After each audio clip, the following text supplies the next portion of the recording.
OMG! November 1 nga pala nung kuha ko ang video ito at araw ng mga patay sa Pilipinas. Alam nyo ba na walang All Souls Day dito sa Korea? Oo, hindi katulad nung sa Pilipinas. Ang araw na inaalala nila ang mga yumaong mahal nila sa buhay at tinatawag na Chuseok or Harvest Festival na ipinagdidiriwang tuwing Setyembre o Oktubre depende sa lunar calendar. Kaya ng All Souls Day sa Pilipinas, pinupuntahan ng mga pamilya ang mga puntod ng yumaong nilang kamag-anak, nag-aalay ng pagkain at nagdarasal. At kung nagtataka kayo kung bakit may Halloween party dito sa Korea, hindi yun bahagi ng Korean tradition. Yun ay dahil naging popular ito lalo na sa mga kabataan dahil sa impluensya ng Western culture. Kaya tuwing October 31, maraming lugar sa Korea tulad ng Itaewon at Seoul ang may Halloween party. Wow! At dahil wala naman kaming planong mag-join ng Halloween parties, nandito kami ngayon sa Jeonju Hanok Village. At dahil gusto ng mga pamangkin ko na magsuot ng hanbok o Korean traditional dress, ay nagrenta na lang kami dun sa nadaanan naming bagong shop. Ang ganda talaga dito guys at ang sariwa pa ng hangin. Nagulat nga ako sa nalaman at nakita ko na hindi lang pala mga traditional na bahay at pagkain ang makikita mo dito. Marami nga palang fortune tellers dito sa Korea. Totoo nga yung nakita ko sa Korean drama. Ang panghuhula pala ay kasama na sa kulturang Koreano.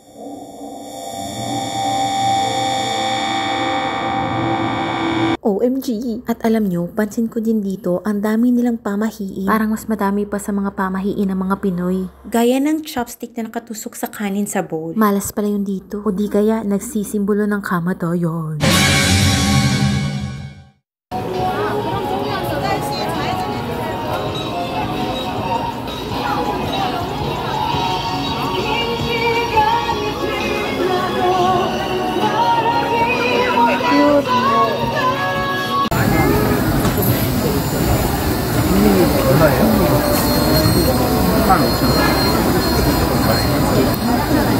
언니 근데 처음에 뭐가